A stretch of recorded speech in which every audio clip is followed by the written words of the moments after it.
د نبی علیہ السلام زمانہ کې مکہ مکرمه کې یو ښځه وه فاطمه نوم یې فاطمه د پیغمبر علیہ السلام د لور د نوم په شان نوم یې هغې غلا کړې وه هغې فاطمه د بنو مخزوم قبیلې وه مخزومیه ورته وایي چې غلا کړې وه صیبه نو بس نبی علیہ ګوان پرې رالل او پیغمبر علیہ السلام ته پیش شوه او حضور پاک فیصله وکړي لاس به دې کټ کوو بیخي دی کې ښې مړوند به دې کټ کوو وایي صحابه ویرېدل صاحب دا خو دا لوی سردار لور ده او ډېره خشته جینۍ ده او که دې نه لاس پرې کوو فتنه جوړه نه شي قوم یې بلوا ونه کي او خلک راته اوچت نه شي او دا واپس کافر نه شي دا به څه کېږي د دې جینۍ نه به لاس څنګه پرې کېږي نو صاحبه ټول راغون شو او نبی علیہ السلام ته سفارش کول پکار دی چې دا یو پکې ماف کي دا پکې ماف کي وی دا به سفارش به څوک کوي نو غاړه چا نه ښوده نو د حضرت زید ابن حارثه چې د پیغمبر علیہ السلام کم آزاد کرده غلامو دا غزو اسامه ابه د پیغمبر علیہ السلام ډېر خوښ ډېره زیاته مینه یې ورسره ګوره د غلام بچو سره نبی علیہ السلام دومره مینه کړې د انصاف ګورې دې ته وایي عدل حالانکه زید ابن حارثه غلامو د حضور پاک او دې بچیو نو دې په پیغمبر علیہ السلام دق قرون باندې کېنو ځان سره دا معشوم او د شکل نمتورو او حضرت حسن به په دارون ځان سره کېنو بی بی عایشه وی یو ځل د اسامه د پیغمبر علیہ السلام غیږ کې ناستو پوزه بېدلې و کڼې بېدلې وې وی ما لاس ورمخکې که چې د الله رسوله دا معشوم دی خوا کا چې دا پوزه وله پاکه کم وی حضور پاک وی نه عایشې زه به وله پوزه پاکوم وی قسم دی حضور پاک په خپلو مبارکو لاسونو د هغه اسامه کڼې پاکې کړې او ما ته وی چې ای عایشې احبیه د سره مینه کوه فانی احبه زما ډېر خوښ دی ګوره زما خوښ دی داسې یو قانون یې پرېښی دی دنیا ته داسې قانون چې څوک نشي ویلی چې پیغمبر علیہ السلام غوندې شخصیت یوازې بادشاه نو د الله څونه محبوب د غلام د زوی سره یې دونه مینه کړې ده د مخلوق ته یو باب پرېښی دی مخلوق د زمانې ته د انصاف یو دروازه پرېښې ده چې د غلام بچی سره د رنګ تور زما دومره مینه ده نو تاسو به هم ګورې مینه کوئ کشر سره غلام سره نوکر سره بډېر قدر به کوئ یعنې اوس چې د چا خپل زوی کڼی بیږي نو ښځې ته وایي راشه دا پوزه وله پاکه که په خپله وله نه پاکوي د خپل نوسي چې د چا کڼی بیږي نو ښځې ته وایي راشه د دې ماشوم پوزه پاکه که په خپله وله نه پاکوي او هلته ورته عایشه وایي زه وله پوزه پاکوم وایي نه عایشې زه به پاکومه کوم لاسونه الله اکبر د حضور پاک د دې ګوتو برابر قیمت بل ځای شته نشته دی پاغې وله پوزه پاکه کړه په لاسو مبارک باندې دا د حضور پاک انصاف ولې دا دومره اسلام خور شو او دا جوق در جوق په لکونو خلق په اسلام کې ولې داخلېدل د حضور پاک انصاف ته کتل هغه کې ډېر لوی انصاف و بې انصافي پکې نه وه هغه مخلوق له چې کوم سبق ورکړی دی او مخلوق له کومه مینه ورکړې ده قسم دی هر چا به وي ما سره ډېره مینه ده چام د بې انصافۍ الزام چې ته منافق به لګو منافقان خو وي داسې او کافرانو به د بې انصافۍ الزام کله کله لګو مسلمان سوال نه پیدا کېږي داسې انصاف هغه جینۍ چې اسامه لاړه او نبي علیه السلام وی څوک به پیغمبر علیه السلام ته ووایي چې دا جینۍ معاف کړي دا خو مالداره جینۍ ده او د لوی قوم ده او که لاس دې پرې کوي غم جوړ نه شي یاره وی دا اسامه ډېر خوښ دی وي ده ته وایو بے با حضور پاک دا سپارشو او محبوب اسامه ویتا نبی علیہ السلام دا سپارشو کا آغا وی دیر خدا لار حضور پاک تا کیناستا ویدا اللہ رسولہ دا فاطمه مخزومیه جینه چه دا یو مالدار کور سر تعلق لري خشتم دا جینیم دا او کدا لاست پریشی بونده بشی او ټول قوم به خپه شي څوک به په نکام نالي بیا او سبا ټول قوم غم جوړ نشي راته معامله خراب نشي چې د اوینو حضور پاک سترګې مبارکې سرې شوې وی اتشفع فی حد من حدود الله ته د خدای په احکاماتو کې سپارښونه کې داسې حد حکم او بیا حضور پاک سو فرمایل والذی نفسی بیده زما دی قسم پا اغذاتی چه سام دا چا پلاس کے دا لو ان فاطمتا بنت محمد سرقت لقطعت یدها اعاذها اللہ منها نوی کچرت زما لور فاطمه اغلا کڑوی نو اغین با مملاس پریکاو دا خدا فاطمه دا که زما لور فاطمه اغلا کړی وی قسم می دی دا الله په ذاتی چې هغې نه به مې لاس پرې کاو دا خو پخوا او انما وی دا ما نه مخکې قومونه په څه هلاک شو هلکت من کان قبلکم پس هلاک شو پده چه کله به یو غریب سړی روانیو که نو اقامو علیه الحد نو پاغه به حد جاری کاو او چه شریف او مالدار به پک روانیو که نو پاغه به حد نقایمو زمه اسلام که ده غریب او ده مالدار ده امی او ده مولا ده خوار او ده غریب او ده گدا ایس فرق نشتا بای سړی وي دا مالداران خلق او دا سپیمې به ترنګۍ په دې غریبانانو باندې بای سړی وي نوابان او چودریان او دا سپیمې به ترنګۍ هلکه ولې ان اکرمکم عند الله اتقاکم په تاسو کې خدای ته ډېر خوښ او بهترین پرهیزګاره سړی دی غریب دی ولې دی یو چوړی چې دا غل پاکه یو مسلمانی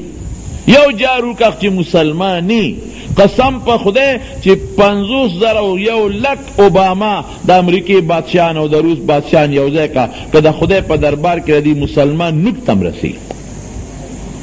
اسلام عدل غواړي عدل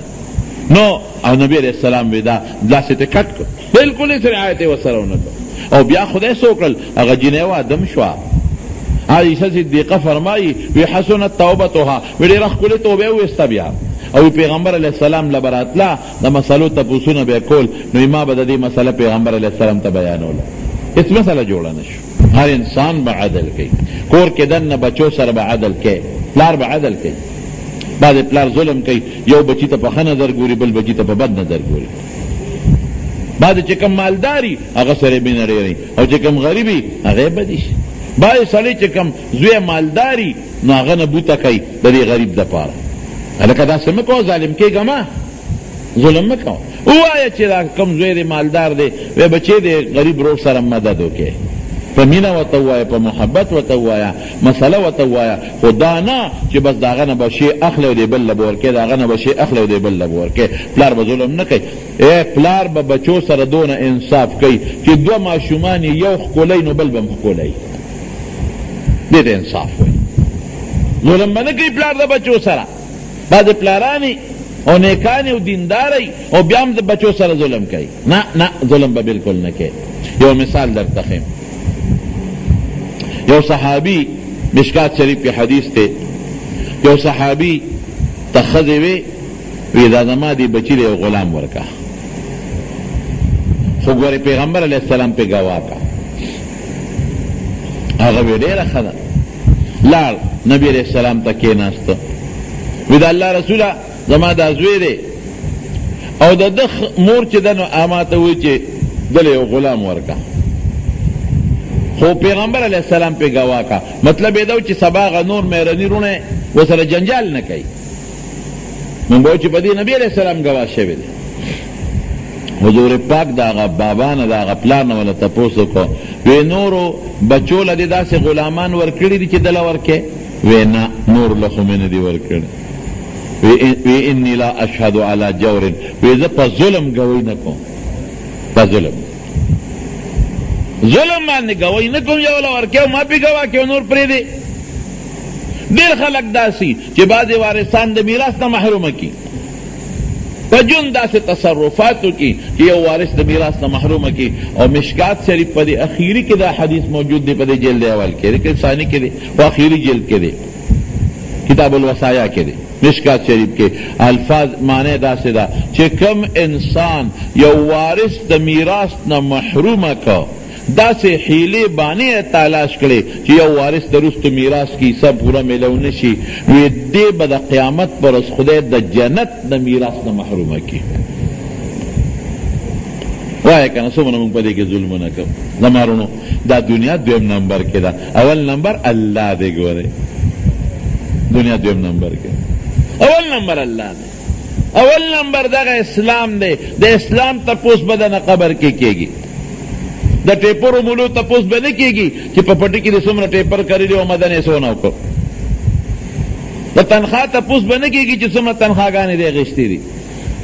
دا حلال و حرام و باقی کی گی د حلال و حرام تپوس باغی کی کیگی اصل چیز به د رب کیگی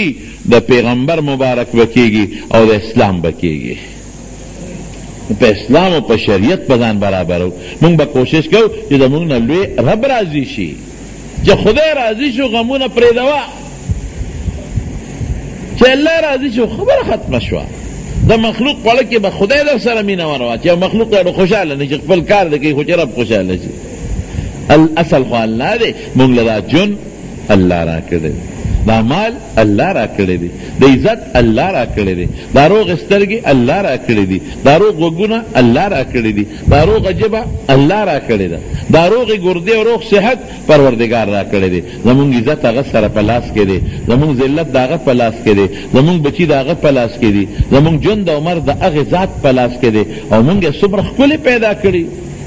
لقد خلقنا الانسان فی احسن التقویم الله قرآن شریف کې فرمایي چې په ټولو خلقو کې ما ښکلی مخلوق انسان پیدا کړی څومره ښکلی شکل مونږ له خدای پاک را کړی دی نو چې دغه دونه احسانات خدای کړي دي او د الله زمونږ هر څه بیا هم الله سره دي نو مونږ به کوشش کوو زما وروڼو چې مونږ الله خوشحاله کړو داسې عمل ونه کړو چې په هغې زمونږ الله خفه کېږي او الله به خوشحاله چې الله خوشحاله کړي نو د خوشحالۍ چاویانې بیا الله سره دي د رزق هغه الله سره دي د عزت او د ژوند هغه الله سره دي د بچو هغه الله سره دي انشاءالله چې خدای به دله بیا هر څه درکوي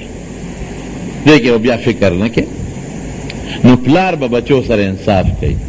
لونو سره به انصاف کوي لونه به نه محروموي د میراث نه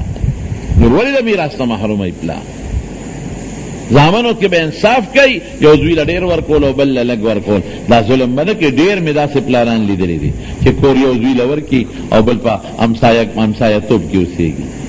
مال دولت یو زوی له ورکي او وایي نه وایي دې مې قدر کوي که نه دې مې عزت کوي هلکه دا خو خوی دی نو بس هغه چې تا عزت نه کوي خدای پیشه هغه پیشه دې د میراث نه محرومې ښه تربیت به دې وله کړی که نه تا وله ښه تربیت نه دی کړی څوک لونه د میراث نه محرومه کړي او ډېر خلک مې لیدلی دي چې د لونو یې د خپل میراث نه محروم کړي نه دي خپل حقونه یې لونو له ورکړي دي نن هغه جینکۍ لونه چې خوله وازه یې پلار ته دواګانې کوي نن پلار په قبر کې پروت دی او هغه زنانه چې پلار وله خپل حق ورکړی دی نو چې ما ته پتره لاسونه پورته کوي خدایا بابا هم په قبر کې ګلې ګلزار کوي دا بنیادي خبره ده ګورې او چې ولا ورنه کی نو بیا خیره وته کوي که خیره نم کوي نو الله خو ویني کنه ارسه